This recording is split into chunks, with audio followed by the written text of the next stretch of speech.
মরতে হয় যাও জান্নাত জাহান্নামের মাঝখানে একটা জায়গা আছে, জায়গাটার নাম হলো আরাফ। এই আরাফের মধ্যখানে যে দাঁড়া, ওখানে যে মালাকুল মউত কাঁপতে থাকবে।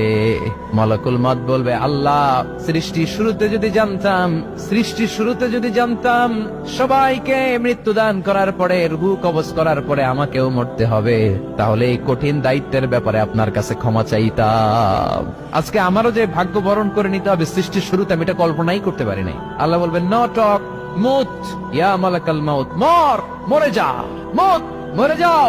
বলার সাথে সাথে মালাকুল মাউত এক বিকট চিৎকার হাঁকিয়ে মরে যাবে। মালাকুল মাউতের চিৎকারটা সেদিন এত ভয়ঙ্কর হবে, বিষ্ণু ঈসা ইসলাম বলেন, ওই চিৎকারের আওয়াজ যদি পৃথিবীর মানুষেরা কান দিয়ে শুনতে পেত, তাহলে কিয়ামত সংগঠিত হওয়ার জন্য আলাদা করে ইসরাফিলের সিঙ্গার প্রয়োজন হতো না। ওই চিৎকারের আওয়াজে প্রতিটা মানুষ কানের পর্দা ফেটে ওই জায়গায় লাশ হয়ে পড়ে যেত। এবার ডানে বায়ে সামনে পেছনে উপরে নিচে কেউ নাই, একজন ছাড়া। জোরে বলতে হবে, তিনি কে?